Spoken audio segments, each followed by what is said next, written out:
अखण्डमण्डलाकारं व्याप्तं येन चराचरं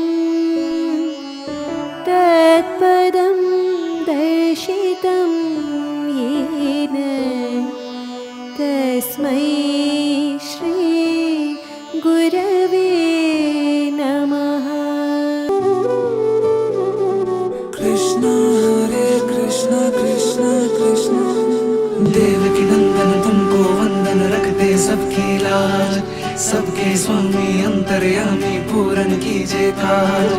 देवकी नंदन तुमको वंदन रखते सबकी लाज, सबके स्वामी अंतर्यामी पूरन कीजिए काज। मन मंदिर में सजे बिहारी, मनमोहन तेरी छवि अति प्यारी।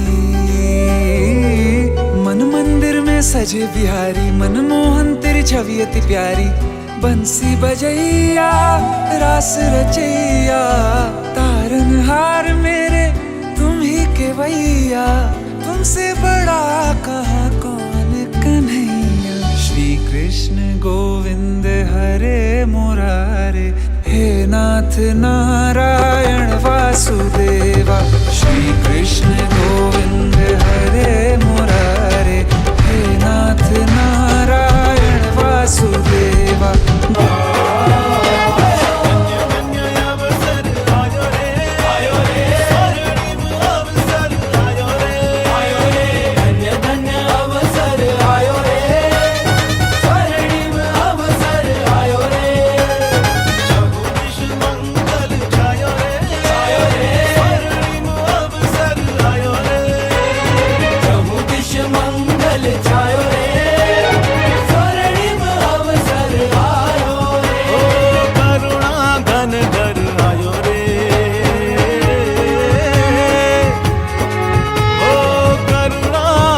घर आयो रे, भक्ति उत्सव लायो रे।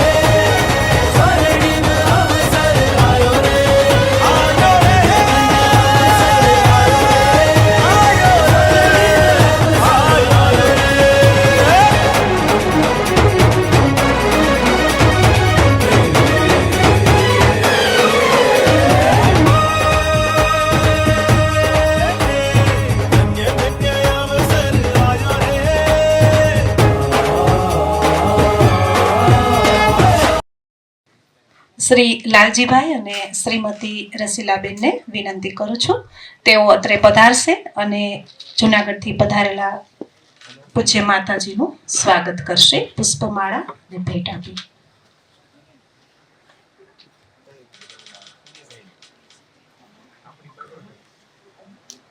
માળા કાઢી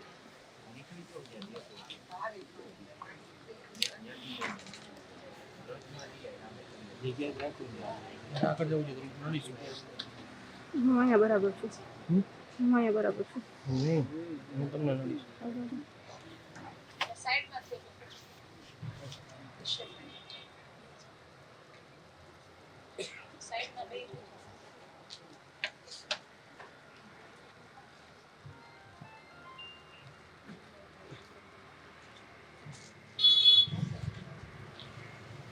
सद्गुरु देव की जय।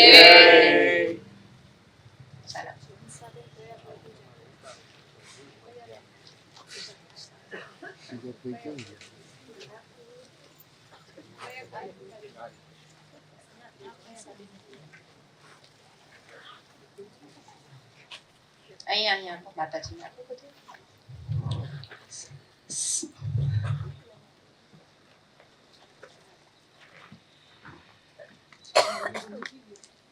માતાજી નાખો આપી એમને આપો.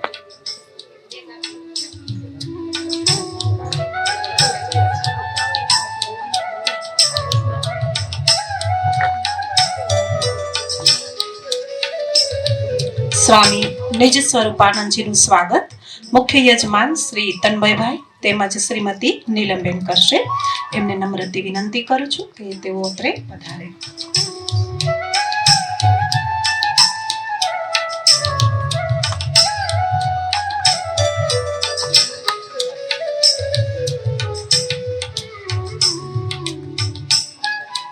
સદગુરુ દેવ કી જય.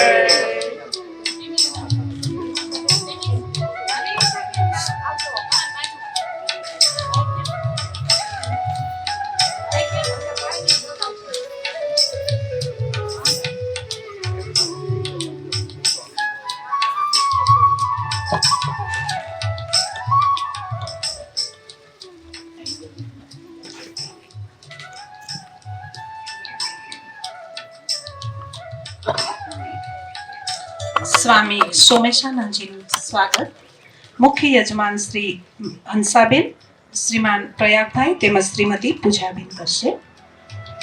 તેઓને નમ્ર વિનંતી કરું છું કે તેઓ અત્રે પધારે.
શ્રી જયશ્રીબેન, શ્રી મયંકભાઈ અને શ્રીમતી નિમિષાબેનને નમ્ર વિનંતી, તેઓ અત્રે પધારશે અને સ્વામીજીનું સ્વાગત કરશે.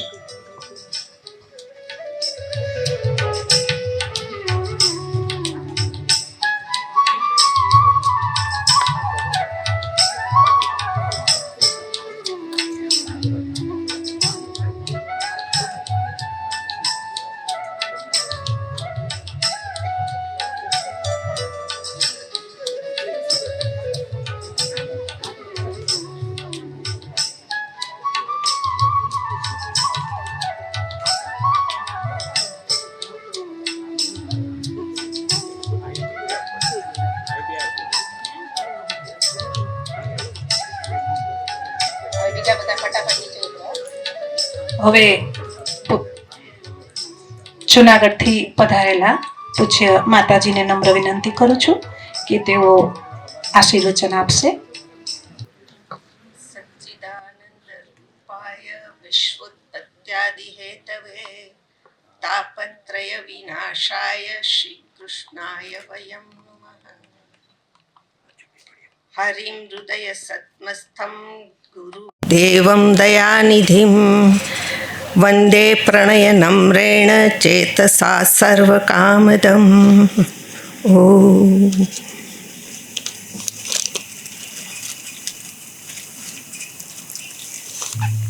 એક ઉક્તિ છે,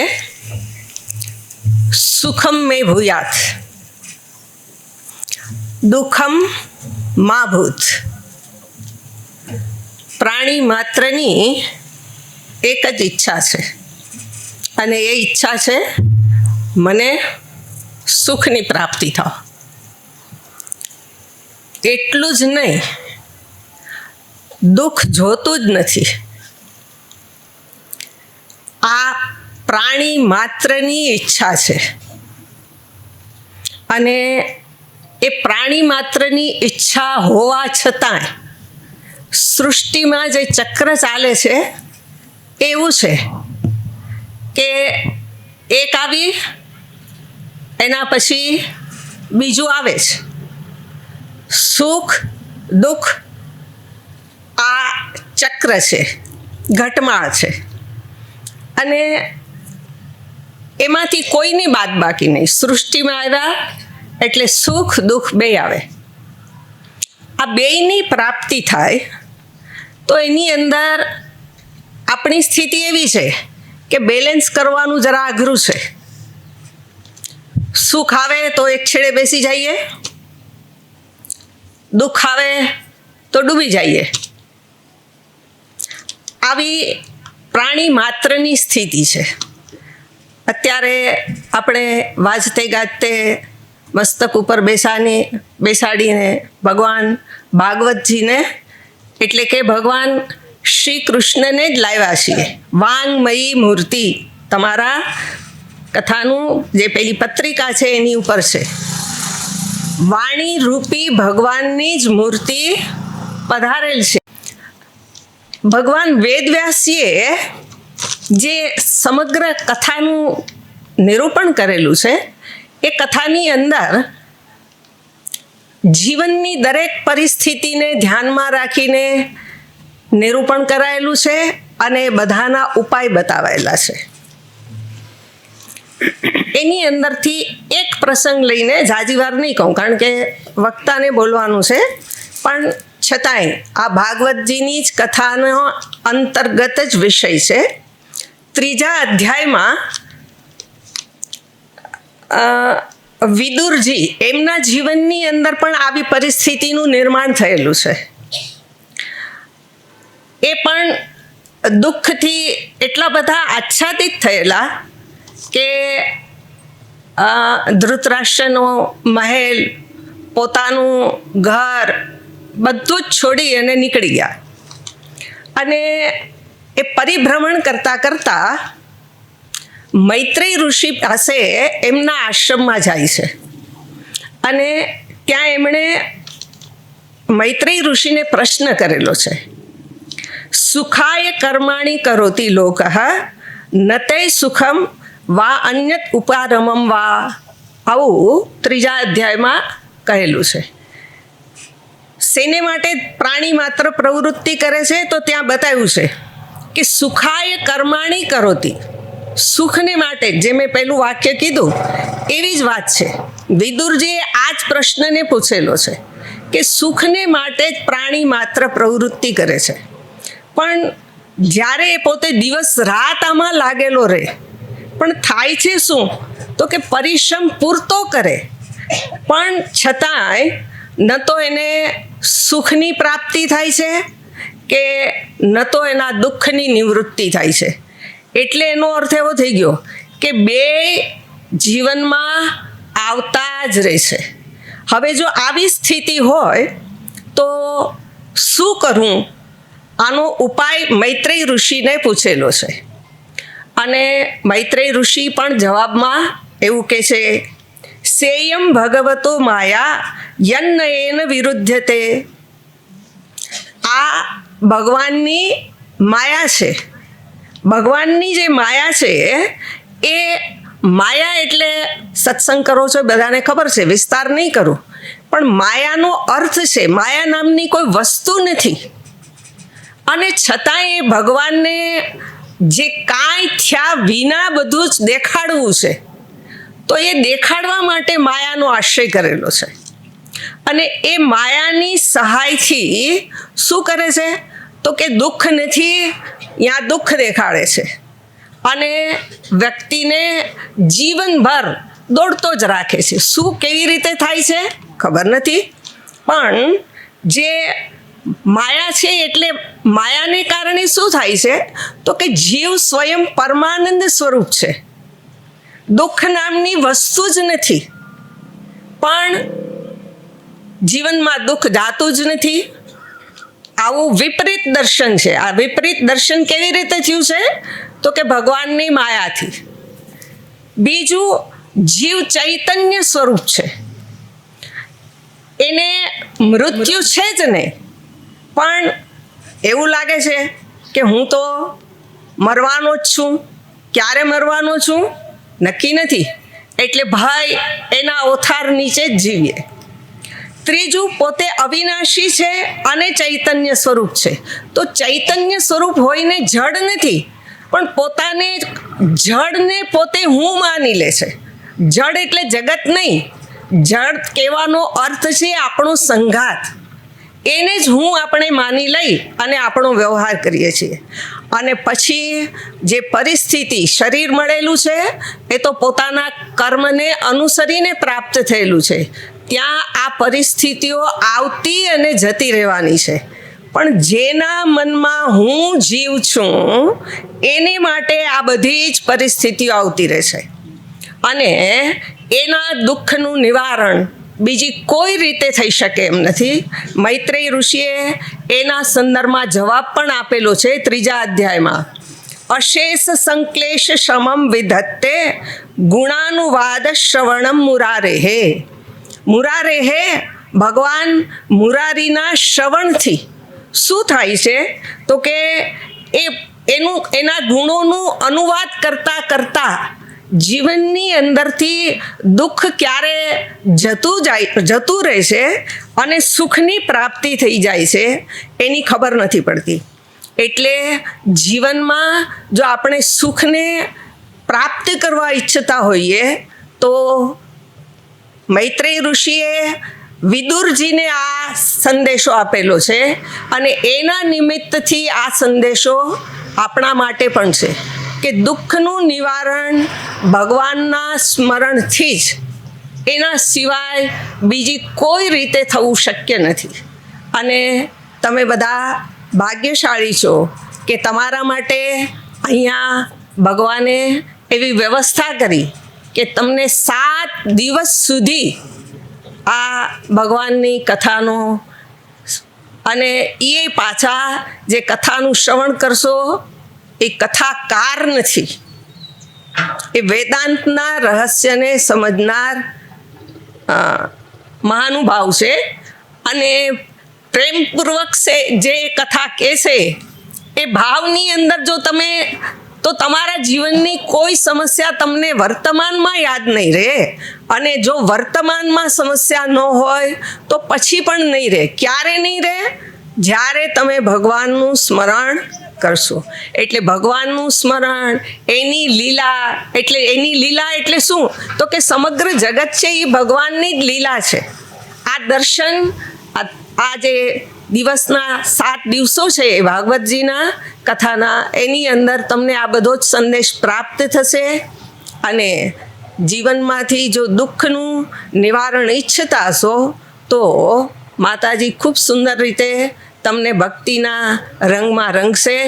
અને એ પ્રમાણે ભાવપૂર્વક બધા શ્રવણ કરજો અને કથાનો લાભ લેજો. બધાને ખૂબ ખૂબ મારી શુભેચ્છા છે અને માતાજીને પણ ખૂબ ખૂબ શુભેચ્છા. ઓમ.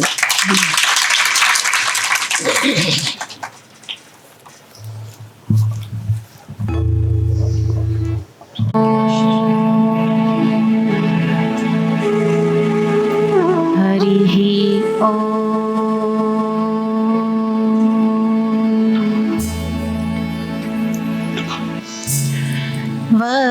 वक्रतुण्ड महाकाय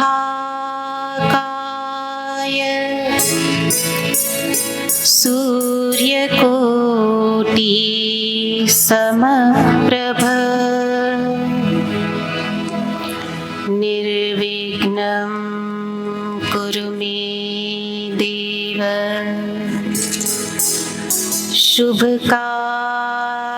शुभकार्येषु सर्वदा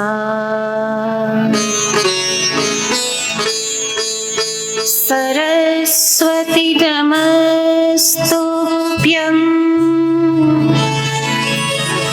वरदे ज्ञानरूपिणी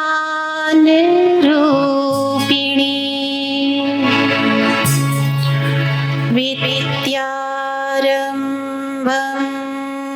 करिष्यामि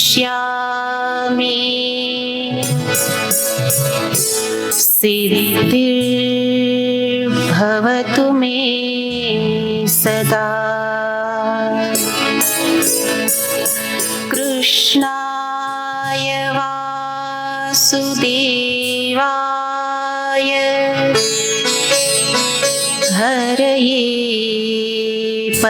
परमात्मने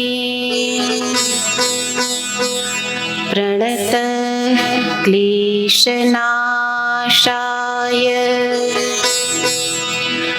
गोविन्दाय नमो नमः। नारायणं नमस्कृत्य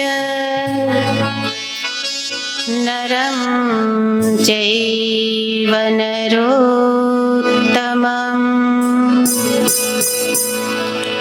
देवीं सरस्वतीं व्यासं ततो जयमुदीरये।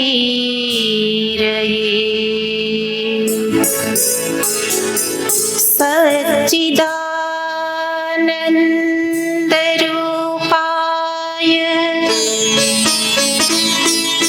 विश्वोत्पत्त्यादिहेतवे तापत्रयविनाशाय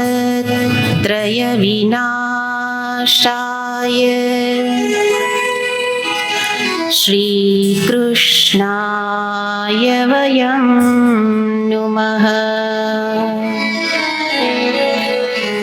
यं प्रव्रजन्तमनुपेतमपेतकृत्यं द्वैपायनो विरहकातर आजुहाव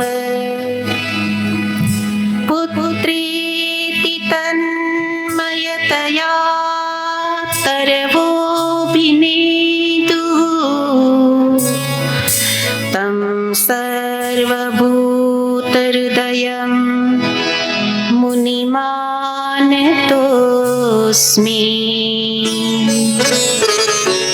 तं सर्वभूतहृदयं मुनिमानतोऽस्मि।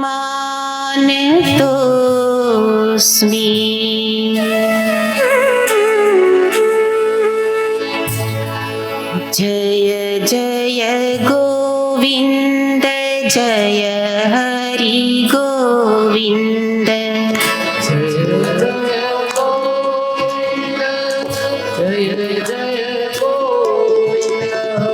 जय जय गोविन्द जय हरि गोविन्द।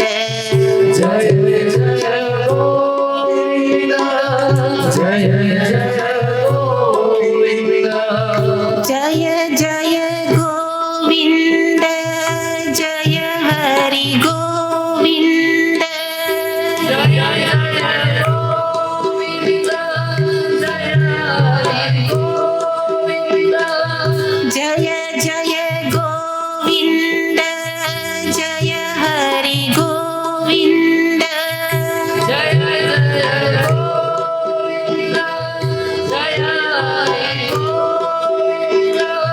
जय जय गोविन्द जय हरि गोविन्द। जय जय गोविन्द जय हरि गोविन्द।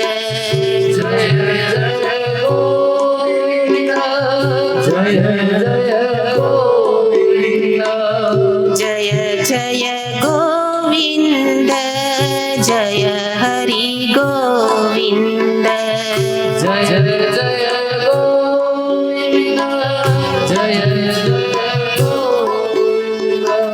जय हरि गोविन्द जय हरि गोविन्द।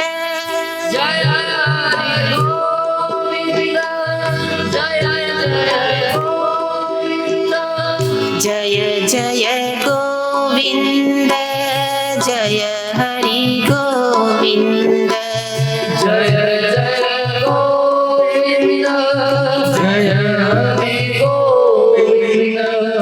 जय जय गोविन्द जय हरि गोविन्द।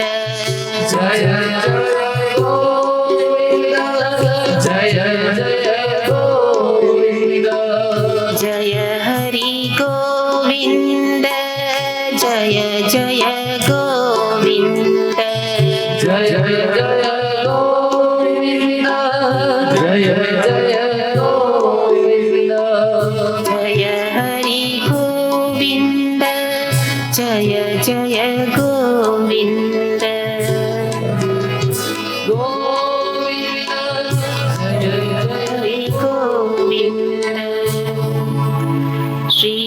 कृष्णचंद्र भगवान की जय। श्री भागवत भगवान की जय।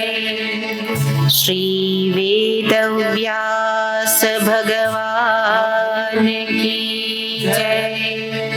श्री शुकदेव जी महाराज की जय। श्री मृत्युंजय महादेव की जय। सद्गुरु देव की जय।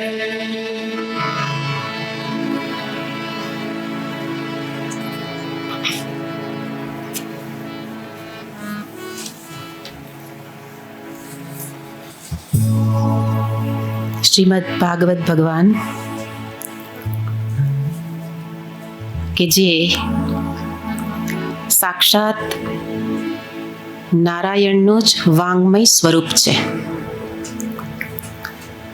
એવા વાંગમય સ્વરૂપ ભાગવત ભગવાનના ચરણોમાં નમસ્કાર કરી આપણે આ સપ્તાહનો પ્રારંભ કરીએ. સાથે ગુરુજનોના ચરણોમાં પ્રણામ. પૂજ્ય માતાજી કે જે આ માતાજી માટે અપાર સ્નેહ રાખે છે તે આપ સર્વે જોયું, તેવા માતાજીના ચરણોમાં પણ પ્રણામ કરું છું. ઉપસ્થિત મહાત્માઓના ચરણોમાં પ્રણામ, સંતજનોને પ્રણામ, વિપ્રજન એમને વંદન. અને જેના વિના કથાનો રસ પ્રાપ્ત ન થાય એવા ગંધર્વજનોને પણ વંદન. આપ સર્વ સાધક સમૂહના હૃદયમાં બિરાજમાન નારાયણને પણ નમસ્કાર. ઉપનિષદ પ્રતિપાદ્ય બ્રહ્મ પરમાત્મા કે જે અવતાર ધારણ કરે ત્યારે એનું એક નામ છે ભગવાન શ્રી કૃષ્ણ. એવા ભગવાન શ્રી કૃષ્ણની જ એના જ મુખારવિંદમાંથી પ્રગટ થયેલો આ ઉપદેશ આપણે સીધા શુકદેવજી મહારાજથી જ આપણે જાણતા હોઈએ છીએ, પણ મૂળ સ્ત્રોત સાક્ષાત નારાયણ છે. સૌથી પહેલો ઉપદેશ પહેલા આચાર્ય ભગવાન કૃષ્ણ છે અને પ્રથમ શ્રોતા છે ઉદ્ધવજી. એમને ભગવાને, આગળ કથામાં આવશે કે એમને ભગવાને આ ઉપદેશ સાક્ષાત પ્રદાન કરેલો છે, પ્રત્યક્ષ બેસીને. અને પછીથી ગુરુ પરંપરાથી પ્રાપ્ત થઈ અને વેદવ્યાસજી મહારાજ અને શુકદેવજી મહારાજ દ્વારા પરીક્ષિત મહારાજને આ જ્ઞાન પ્રદાન થયું. તો એવું આ ભાગવત ભગવાનનું ચરિત્ર, એનું આજે આપણે મહાદેવના ચરણોમાં, મૃત્યુંજય મહાદેવના પરમ પાવન સાનિધ્યમાં બેસી અને શ્રવણ કરવાનું છે. તો આગળ જ સ્વામીજીએ કહ્યું કે શ્રવણ કેવી રીતે કરવાનું છે. વાસ્તવમાં જુઓ તો ભાગવતની બધી જ કથાઓ બધા જ શ્રોતાઓ જાણે જ છે. શ્રોતાઓ જાણે છે છતાં પણ આમાં એવો રસ છે કે એ સાંભળતા સાંભળતા થાકતા નથી અને વક્તાઓ કહેતા કહેતા થાકતા નથી. એવો કયો રસ છે કે જે મને વારંવાર શ્રવણ કરવા માટે પ્રવૃત્ત કરે છે. અને એ જ રસ, એનું પાન આપણે રોજ રોજ કરવાનું છે. પણ કેવી રીતે કરીશું?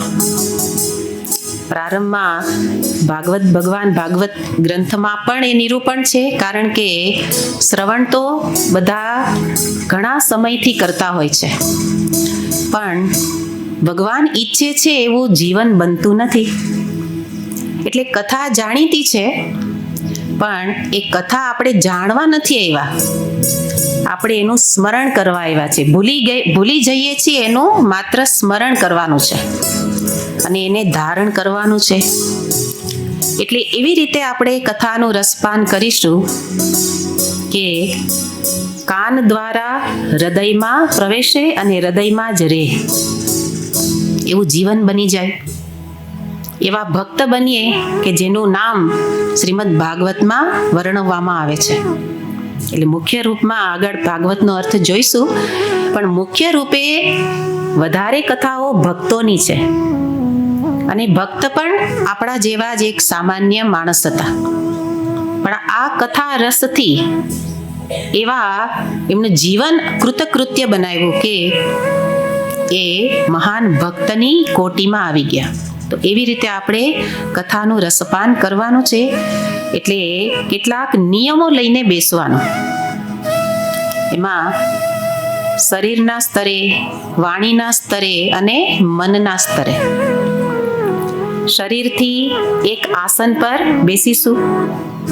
આજે જ એક સંકલ્પ કરવાનો છે ને કે મારે 7 દિવસ એક આસને બેસી અને કથા શ્રવણ કરવું છે. જેવો સંકલ્પ કરીએ એ સંકલ્પની પૂર્તિ મહાદેવ કરતા જ હોય છે. તો સંકલ્પ કરવાનો, એક આસને બેસી કથા શ્રવણ કરીશ. આટલા દિવસો દરમિયાન કોઈક એક નિયમ લઈશ.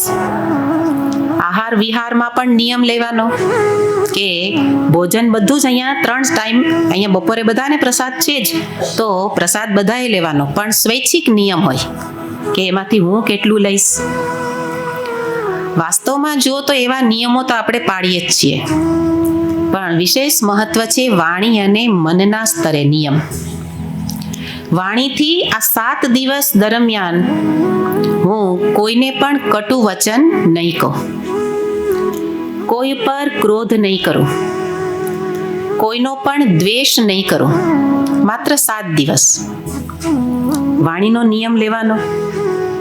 અને મનથી કોઈનું પણ અહિત ચિંતન નહીં કરું. તો એ રીતે પ્રારંભમાં આ નિયમને આપણે મનમાં સ્પષ્ટ રાખવાના, એક નક્કી કરવાનું કે મારે આ રીતે શ્રવણ કરવું છે. અને ત્યારબાદ જરૂરી છે શ્રવણ વખતે શું કરવાનું.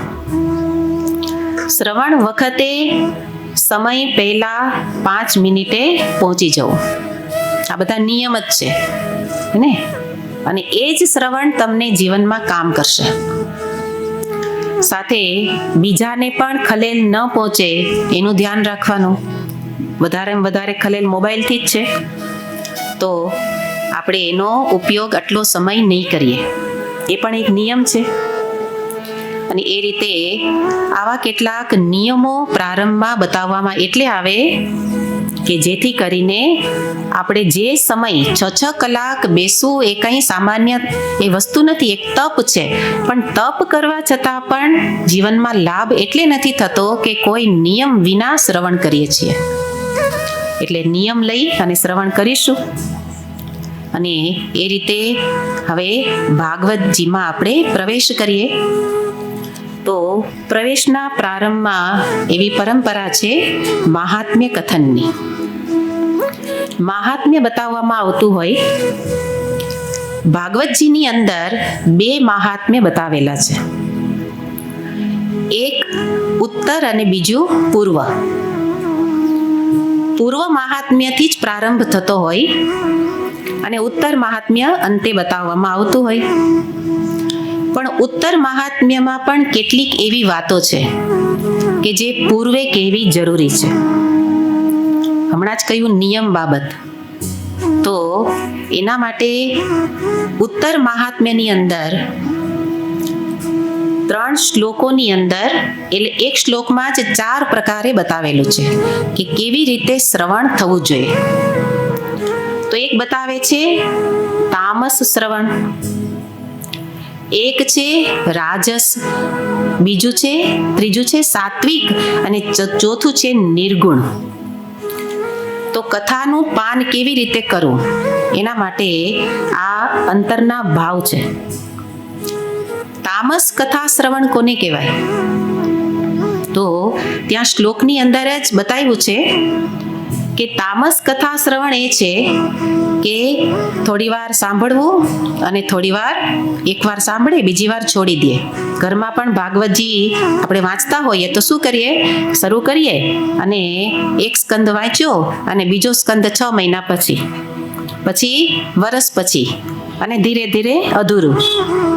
તો એ છે તામસ કથા શ્રવણ, જેની અંદર કોઈ પણ નિયમ વિના અને કોઈ પણ એક રસ વિના કે ને કે એક ટાઈમ પાસ જેવું ભાગવત કથા આપણે એ વાંચન કરતા હોઈએ.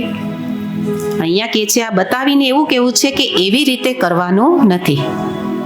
રાજસ કથા શ્રવણ માટે કે છે કે એ કોને કહેવાય, તો કે છે કે આ જે સપ્તાહ એનું આયોજન થતું હોય એ રાજસ કોટીમાં આવે છે. એટલા માટે કારણ કે આપણે 7 દિવસમાં જલ્દી કથા પૂરી કરવાની છે અને રાજસ જે ગુણ છે એ શું વરાવે, જલ્દી કરો, હે ને, ઝડપ કરો, એ કેવો ગુણ છે, રાજસ. તો એ રજો ગુણ છે. એટલે સપ્તાહમાં સુશોભન કરવામાં આવે ને તૈયારીઓ કરવામાં આવે ને 7 દિવસમાં સંપૂર્ણ કથા એ પૂરી કરવામાં આવે સપ્તાહ, તો એ રાજસમાં કહેવામાં આવે છે. સાત્વિક કથા શ્રવણ કયું છે, જેની અંદર 1 વર્ષ કે દીર્ઘકાળ સુધી નિરંતર રોજ એ કથા વાંચન કે શ્રવણ કરે. એનાથી શું થશે, નિરંતર થવાથી, નિયમિત રીતે થવાથી ચિત્તમાં સત્વ ગુણની વૃદ્ધિ થશે. અને એટલે આ સાત્વિક. તો તામસ તો છોડવાનું છે, થોડો વખત કરીએ થોડી વાર છોડી દઈએ, એ છોડી દેવાનું છે, તામસ નહીં. બીજું છે રાજસ, તો કે તામસ ન કરવું એટલે રાજસ, કંઈ ન કરીએ તો રાજસ તો કરવું, પહેલા કંઈ ન કરીએ તો તામસ તો કરવું, હે ને. એટલે થોડો વખત કરીએ અને છોડી દઈએ, બરાબર છે. પણ એનાથી આગળ કે સપ્તાહનું શ્રવણ કરીએ અને ધીરે ધીરે એવું જીવન બને જેનાથી એ પ્રતિદિન ભાગવતજીનું વાંચન કરીએ અને એ પ્રકારે ચિત્તની વૃત્તિ બનાવીએ. તો એ રીતે અહીંયા બતાવે છે કે આ સાત્વિક શ્રવણ છે. પણ સુખદેવજી મહારાજે પરીક્ષિત રાજાને જે કથા શ્રવણ કરાવ્યું એ કઈ કોટીમાં આવે, તો કે છે નિર્ગુણ શ્રવણ. એના માટે શ્લોકમાં બતાવવામાં આવે છે કે ત્યાં શ્લોક કે છે ચાર પ્રકારના બતાવ્યા, રાજસમ સાત્વિકમ ચાપી તામસમ નિર્ગુણમ તથા ચતુર્વિધમ તુ વિજ્ઞેયમ શ્રી ભાગવત સેવનમ. પણ નિર્ગુણ એટલે કયું, સર્વદા પ્રેમ ભક્ત્યૈવ સેવનમ નિર્ગુણમ રીતમ તથમ. આ નિર્ગુણ છે. કયું નિર્ગુણ શ્રવણ છે, જે સુખદેવજી મહારાજે પરીક્ષિત રાજાને કહ્યું, જે મહાદેવજી નિરંતર પાર્વતીજીને શ્રવણ કરાવે છે, જેની અંદર શું છે, એક શબ્દમાં જ કહી દીધું, સર્વદા પ્રેમ ભક્ત્યૈવ. એટલે કે ભગવાન માટે પ્રેમ છે અને જેના માટે પ્રેમ હોય એનું શ્રવણ કરવાનું પણ ગમે. એટલે કોઈ કામના નથી, નિષ્કામ ભાવે કથા શ્રવણ કરવું એ છે નિર્ગુણ કથા શ્રવણ. એ રીતે ઉત્તર મહાત્મ્યમાં દર્શાવ્યું. અને ઉત્તર મહાત્મ્યના કેટલાક શ્લોક, સપ્તાહ વાસ્તવમાં જુઓ તો સપ્તાહમાં જ ભાગવત કથા કરવી 7 દિવસમાં એ ખરેખર કોઈ નિયમ નથી. સપ્તાહ વિધિ આવી ક્યાંથી, કારણ કે પરીક્ષિત રાજા પાસે 7 જ દિવસ હતા, હે ને. પરીક્ષિત રાજા પાસે જીવનના 7 જ દિવસ હતા અને એટલે એને 7 દિવસમાં જ શ્રવણ કરવાનું ફરજિયાત હતું. એટલે ત્યારથી એમણે સપ્તાહ શ્રવણ કર્યું. અને આપણને પણ એ ગમે, લાંબો સમય કાંઈ કરવું ન ગમે. એટલે સપ્તાહ શબ્દ તો એટલા માટે છે. પણ આપણા જીવનમાં આ સપ્તાહ એવું કામ કરે કે જેનાથી શું થવું જોઈએ, નિર્ગુણ ભક્તિ. એટલે નિર્ગુણ કથા શ્રવણ નિરંતર થતું રહે. એ રીતે બતાવી અને આગળ પૂર્વ મહાત્મ્યમાં પ્રવેશ કરવામાં આવે છે. અને એમાં આગળની એક પૂર્વ ભૂમિકા, તમે જેમ જેમ શબ્દોની સાથે સાથે ચિંતન કરશો તો દેખાશે કે ભગવાન વેદવ્યાસજી મહારાજનું એક શૈલી એટલી સુંદર છે કે એકમાંથી બીજામાં બીજાથી ત્રીજામાં જતા રહીએ પણ પાછા પહેલી જગ્યામાં આવી જતા હોય. તો પ્રારંભમાં સંવાદ છે સૂતજી અને શૌનક ઋષિઓનો. તો ત્યાં કહેવામાં આવે છે નૈમિષારણ્યની અંદર એ કથા શ્રવણ સૂતજી મહારાજ, શૌનક ઋષિઓ અને બીજા એવા 88,000 ઋષિઓ એ કથા શ્રવણ કરવા એકઠા થયેલા છે. નૈમિષારણ્ય જ કેમ પસંદ કર્યું? કારણ કે પૂછવામાં આવ્યું હતું બ્રહ્માજીને સૂતજી મહારાજ પૂછે છે કે ઋષિઓને, એટલે મૂળ તો એક જ્ઞાન યજ્ઞ કરવો છે. એની અંદર એવું હતું કે શરૂઆતમાં અડધો દિવસ યજ્ઞ થતો હતો અને પછીના અડધો દિવસ આ કથા શ્રવણ કરાવવામાં આવતું હતું. અને એવું એક સ્થાન પસંદ કરવાનું હતું અને એ સ્થાન બ્રહ્માજીએ બતાવ્યું નૈમિષારણ્ય. નૈમિષારણ્ય એટલે એ વખતે એમનું નામ નૈમિષારણ્ય હતું. અત્યારે લખનૌમાં ઉત્તર પ્રદેશમાં એ સ્થાન આવેલું છે. હજી પણ કેટલાક ત્યાં જઈ અને કથા કરતા હોય છે. તો નૈમિષારણ્ય એ સ્થાનના અર્થ મુજબ પણ જુઓ કે આ કથાનું આયોજન ક્યાં કરવું જોઈએ. તો શબ્દ છે નૈહિ શીર્યતે, એટલે જ્યાં આરા રોકાય. બ્રહ્માજીએ કહ્યું કે નૈહિ શીર્યતે, તમારા જ્યાં રથના આરા જ્યાં ચાલતા ચાલતા રોકાય ત્યાં કથા કરો. તો એ સ્થાન હતું નૈમિષારણ્ય, એટલે પણ એનું નામ એ રીતે પડેલું છે. બીજો શબ્દ બતાવે છે નિમેષ. નિમેષ એટલે એક ક્ષણનો ત્રીજો ભાગ, એટલે કહેવાય છે કે 3 નિમેષ એટલે એક ક્ષણ. અને એના ઉપરથી પણ નામ પડેલું છે નૈમિષારણ્ય. અને વધારે સુંદર અર્થ તો એ છે કે નૈમિષારણ્ય એટલે નૈમિષ, જ્યાં નૈમિષ અરણ્ય, અરણ્ય એટલે ન રણ્ય, જે કોઈ રણ મેદાન નથી, એ નૈમિષારણ્ય. એટલે કે જ્યાં જે સ્થાન એવું પવિત્ર હોય કે જ્યાં લડાઈ ઝઘડા થતા ન હોય. રણ મેદાન એટલે લડાઈ ઝઘડા થતા ન હોય, એટલે કે એવું શાંત પવિત્ર એવું મંદિરનું સ્થાન છે કે કોઈ નદી કિનારાનું સ્થાન છે, આશ્રમની જગ્યા છે, ત્યાં કથાનું આયોજન કરવું. એક આ નૈમિષારણ્ય શબ્દ દ્વારા આપણે એ રીતે અર્થ જોઈ શકાય.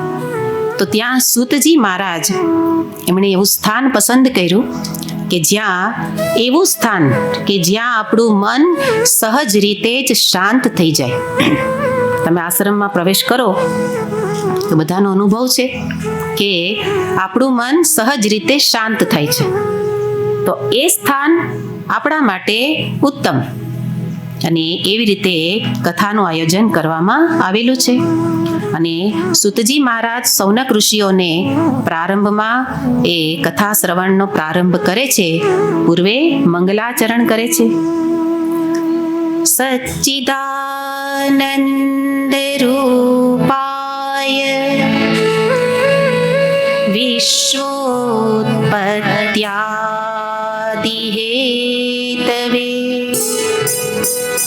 તાપત્રય વિનાશાય શ્રી કૃષ્ણાય વયમ નુમઃ. મંગલાચરણ કરી અને સૂતજી મહારાજ શ્રવણ કરાવે, પણ નિયમ એવો છે કે જેને સાંભળવાની ઈચ્છા હોય ને એને કહેવાય. અત્યારે તો આપણે એટલા માટે આમંત્રણ આપીએ કે આવો. એમાંથી પણ કોણ આવે? જેને સાંભળવાની ઈચ્છા છે. અને જેને ઈચ્છા હોય એને જ જીવનમાં આ કામ કરે, એને જ એમાં રસ પડે. એટલે પહેલા પ્રવૃત્તિ શિષ્ય તરફથી થવી જોઈએ. એટલે આપણા બધા જ ગ્રંથો એ સંવાદ રૂપે રહેલા છે. એમ ભાગવતજી પણ સંવાદ રૂપે છે. એટલે પ્રશ્ન પૂછે પછી આચાર્ય ઉત્તર આપે. તો શૌનક ઋષિઓ પ્રશ્ન કરે છે અને પ્રશ્નની અંદર મૂળ 3 પ્રશ્ન છે. આપણે જોવાનું છે આગળ જતા કે એક પછી એક સંવાદ બદલતા જશે, પણ વેદવ્યાસજી મહારાજ એ ભૂલતા નથી કે આપણે પ્રારંભ ક્યાંથી કરેલો. તો શૌનક ઋષિઓ પ્રશ્ન કરે છે કે ભક્તિ, જ્ઞાન અને વૈરાગ્ય એનાથી પ્રાપ્ત થતો જે વિવેક છે એની વૃદ્ધિ કેવી રીતે થાય? જીવનમાં વિવેક જરૂરી છે, પણ વિવેક કેવી રીતે થાય? બીજો પ્રશ્ન કરે છે કે ભક્તજનો આ માયારૂપી મોહ, જે હમણાં જ માતાજીએ સમજાયું માયાનું, માયા શું છે આપણે જાણીએ છીએ, પણ એનાથી પાર કેવી રીતે થવું એ જાણતા નથી. તો પ્રશ્ન બહુ સુંદર છે કે માયા મોહથી પાર કેવી રીતે થવું, મુક્ત કેવી રીતે થઈ શકે? અને ત્રીજો પ્રશ્ન કરે છે કે આ ઘોર કલિકાલ, એટલે સુતજી મહારાજ અને શૌનક ઋષિઓનો સંવાદ થાય છે ત્યારે કળિયુગનો પ્રારંભ થઈ ગયેલો છે. કળિયુગનો પ્રારંભ પરીક્ષિત મહારાજનો દેહ વિલય થયો, શાંત થઈ ગયો, પછીથી કલીનો પ્રવેશ થયો છે. આગળ કથામાં આવશે કે એમણે ત્યાં સુધી કલીને રોકી રાખેલો છે. તો કલિકાલ શરૂ થઈ ગયેલો છે અને એના અનુસંધાને પ્રશ્ન કરે છે કે ઘોર કલિકાલ એમાં મોટા ભાગના લોકો આસુરી સંપત્તિ એનાથી જ ગ્રસ્ત છે. ચિત્તમાં ગુણ, ક્યાં ગુણ છે જાણીએ છીએ, પણ એ દૈવી ગુણો પ્રાપ્ત થતા નથી. તો કે છે એ આસુરી ગુણવાળા જીવોની શુદ્ધિ કેવી રીતે થશે? એટલે ઋષિઓ જ્યારે પ્રશ્ન કરે ને ત્યારે આપણે સમજવાનું કે ઋષિઓ તો પોતે સ્વયં શુદ્ધ અંતઃકરણ વાળા જ છે, પણ લોકોના કલ્યાણ માટે પ્રશ્ન કરે, જેથી કરીને આચાર્ય ઉત્તર આપે. એટલે કે છે જીવોને શુદ્ધ કરવા માટે દૈવી સંપત્તિ એનાથી યુક્ત બનાવવા માટેનો સર્વશ્રેષ્ઠ ઉપાય કયો? અને એના માટે કે છે હે સુતજી મહારાજ, એવું સાધન બતાવો કે જે લોકોને માટે સૌથી કલ્યાણકારી અને પવિત્ર હોય. અને એનાથી જે આગળનું વાક્ય કહે છે કે આપ જ આ ઉત્તર આપવા માટે સમર્થ છો. આ વાક્ય એટલે કે વાક્ય બોલવાથી નહીં, જ્યાં સુધી અંતરની આવી સ્થિતિ ન થાય કે મારી સામે બિરાજમાન આચાર્ય જ સમર્થ છે, ત્યાં સુધી કહેલો ઉપદેશ એ કાંઈ કામ ન કરે. એટલે પોતાની ગુરુ શ્રદ્ધા એમણે દર્શાવી અને કહે છે કે હે ગુરુદેવ, આવેલો મનખો સુધારો. આવેલ મનખો સુધારો રે ગુરુજી મારો, આવેલો મનખો સુધારો હે ગુરુજી મારો, આવેલો મનખો સુધારો.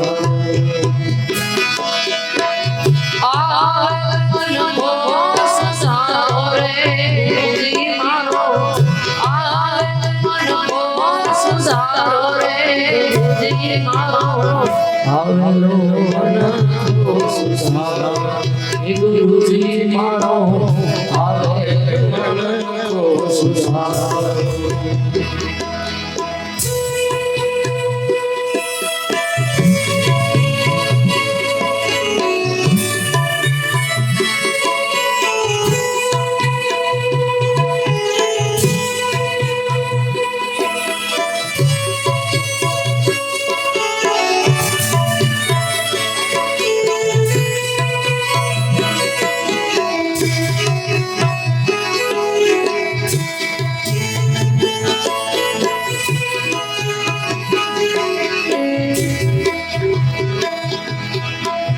લખ ચોરાસીમાં બહુની ઘટયા ઘડી ઘડી પશુય અવતારો લખ ચોરાસીમાં બહુની ઘટયા ઘડી ઘડી પશુય અવતારો રામ રામ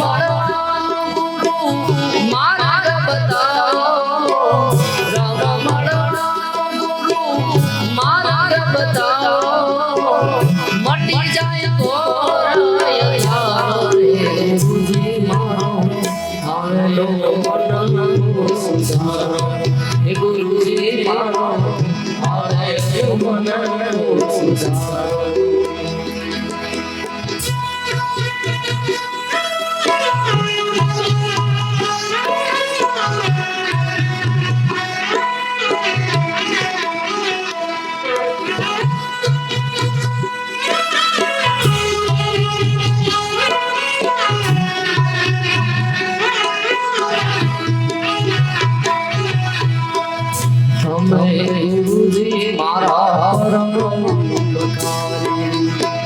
સિર પર પંજો મારો તમે ગુરુજી મારા સિર પર પંજો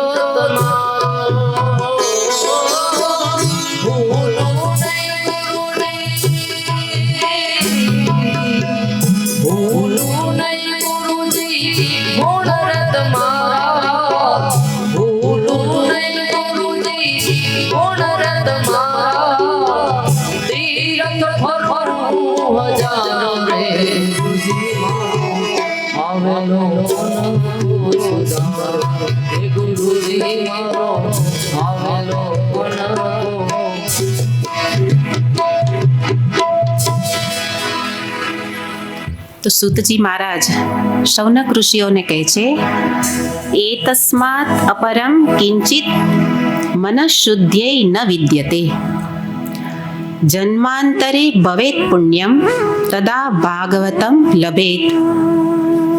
હે શૌનક ઋષિઓ, આનાથી ઉત્તમ બીજું કોઈ સાધન નથી. કયું સાધન? તો કે છે શ્રીમદ ભાગવત કથાનું શ્રવણ. એનાથી પુણ્ય ઉત્પન્ન કરનાર, જીવનું કલ્યાણ કરનાર આનાથી ઉત્તમ બીજું કોઈ સાધન નથી.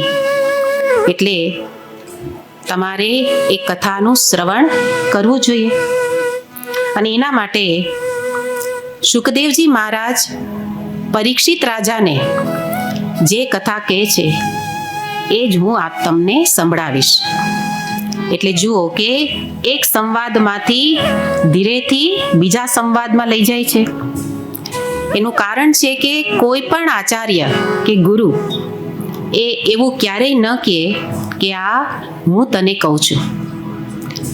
આખા ભાગવત ગ્રંથની અંદર આ જ રીતે એક શૈલી છે કે પ્રશ્ન પૂછે અને ઉત્તરમાં આચાર્ય બતાવે કે મેં આ પ્રકારે મારા ગુરુજી પાસેથી સાંભળેલું હતું અને એ હું તને કહું છું. અને એવી રીતે કહે છે કે તે જે પ્રશ્ન કરેલો એ શુકદેવજી મહારાજે પરીક્ષિત રાજાને એનો જે ઉત્તર આપ્યો એ હું તને કહું છું.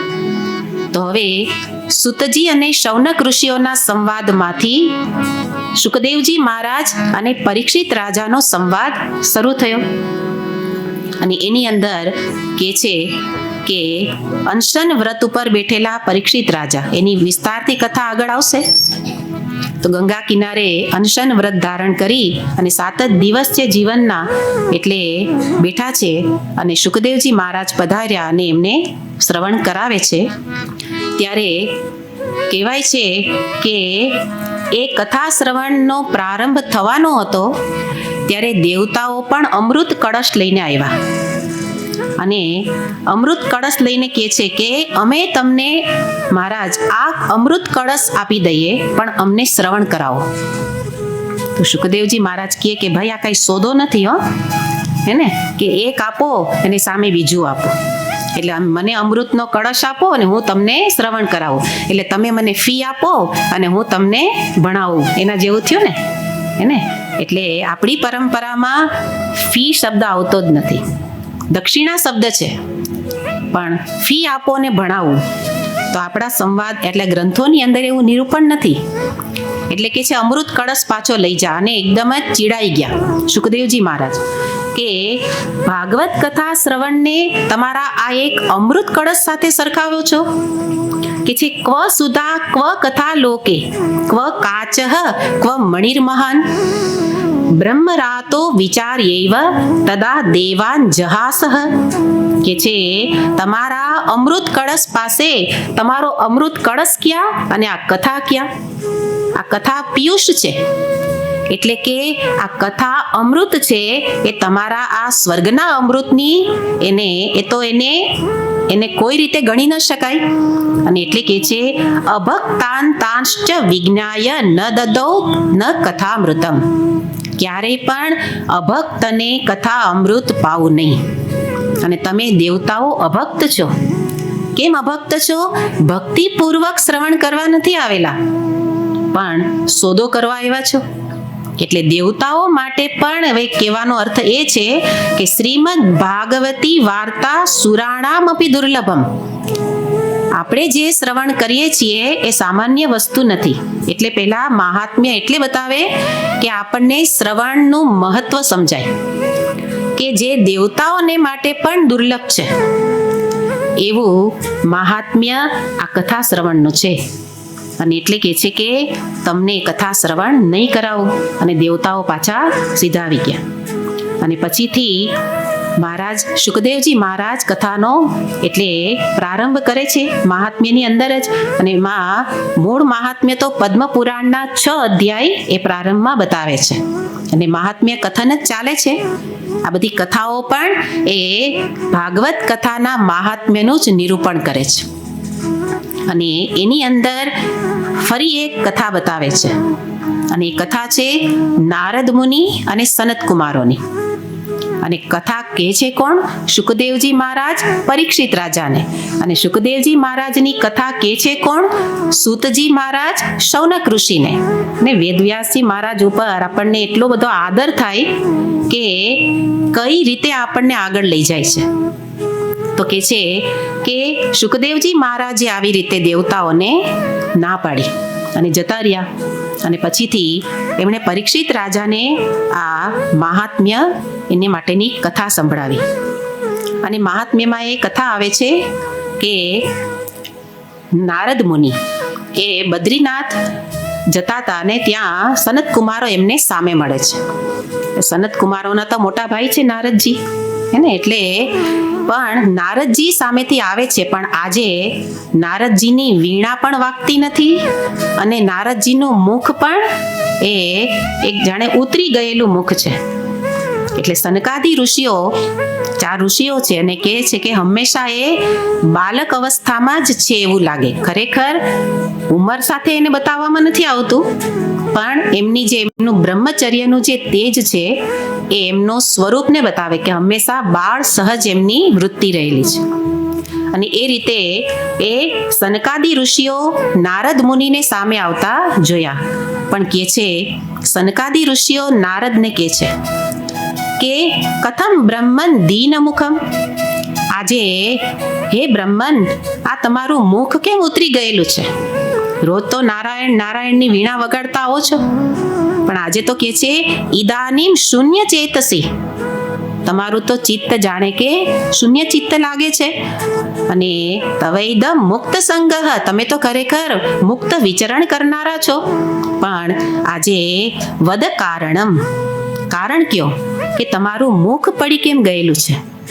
અને એના માટે નારદજી એ આગળની વાત કરે છે કે હું એમ જ જતા જતા મને રસ્તામાં એક ભક્તિ દેવી છે, એ બધું એક પ્રતિકાત્મક છે. 2 પુત્ર છે, જ્ઞાન અને વૈરાગ્ય છે. તો કે આ મારા બંને પુત્ર અત્યારે જાણે કે મૃત અવસ્થામાં છે, અને ભક્તિ અત્યારે પોતે પણ જાણે કે મૃત અવસ્થા જેવી જ છે.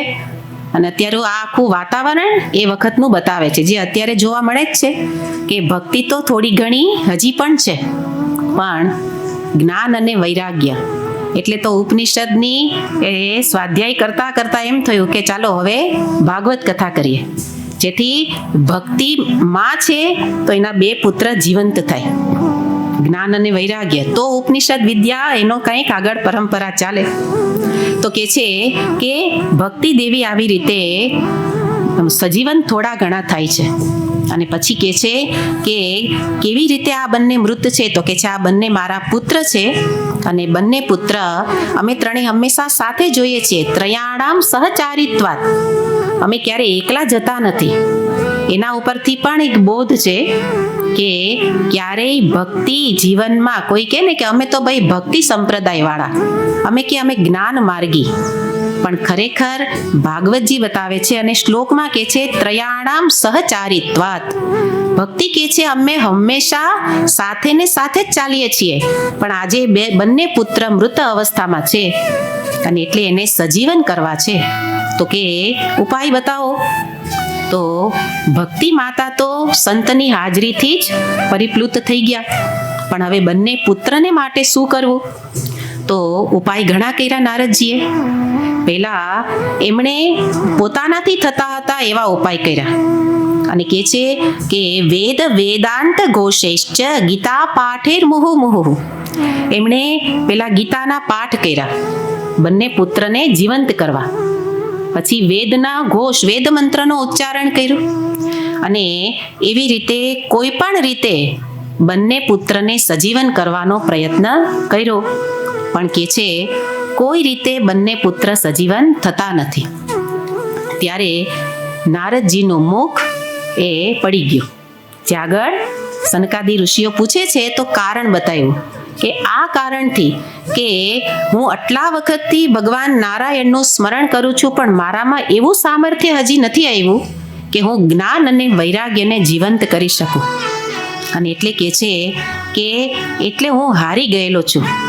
અને ત્યારે એમને એ વખતે આકાશવાણી સંભળાયેલી, અને આકાશવાણીમાં એટલું જ કહેવામાં આવ્યું સત્કર્મણી કૃતે. એના માટે શું કરો? જ્ઞાન વૈરાગ્યને જીવંત કરવા હોય તો સત્કર્મ કરો. અને સત્કર્મ તો કહ્યું, પણ નારદજી મૂંઝવણમાં મુકાઈ ગયા કે ક્યું સત્કર્મ કરું? એવું તો કંઈ કહેવામાં ન આવ્યું કે સપ્તાહનું આયોજન કરો કે કોઈને દાન આપો કે કાંઈ જપ કરો, એવું તો કાંઈ કહ્યું નહીં. ખાલી આકાશવાણીમાં તો એટલું જ સંભળાયું કે સત્કર્મ કરો. એટલે હું વિચારું છું કે એવું કયું સત્કર્મ છે જેનાથી ભક્તિ માતાના બંને પુત્ર સજીવન થાય. અને એટલે એ પ્રશ્ન લઈ અને સનકાદી ઋષિની સામે હાજર થયા અને કે આપને મળવા જ આવતો હતો, અને આજે આપ મારા પ્રશ્નનું સમાધાન કરો. અને ત્યારે બતાવે છે કે સનકાદી ઋષિઓ કે છે સત્કર્મ સૂચકો નૂનમ જ્ઞાન યજ્ઞ સ્મૃતો બુધૈ શ્રીમદ ભાગવતા લાપઃ સતુ ગીત શુકાદિભિ. શું કરો? સત્કર્મ એટલે શું? તો કે સત્કર્મ એટલે શ્રીમદ ભાગવત કથાનું શ્રવણ કરો. તો કે હવે શ્રવણ કરો, બસ આ ઉપાય છે, અને જ્ઞાન વૈરાગ્યને જીવંત કરો. ઉપાય બતાવી દીધો. નારદજીએ તો એમને જ પકડ્યા કે તમે જ ઉપાય બતાવ્યો તો હવે તમે જ શ્રવણ કરાવો. અને પછીથી સનકાદી ઋષિઓ નારદજીને આ શ્રવણ કરાવશે, અને આપણે આગળની કથા વિરામ પછી જોઈશું. ઓમ પૂર્ણમદ પૂર્ણમિદં પૂર્ણાત પૂર્ણમુદચ્યતે પૂર્ણસ્ય પૂર્ણમાદાય પૂર્ણમેવાવશિષ્યતે. ઓમ શાંતિ શાંતિ શાંતિ. હરિ ઓમ શ્રી ગુરુભ્યો નમઃ. હરિ ઓમ.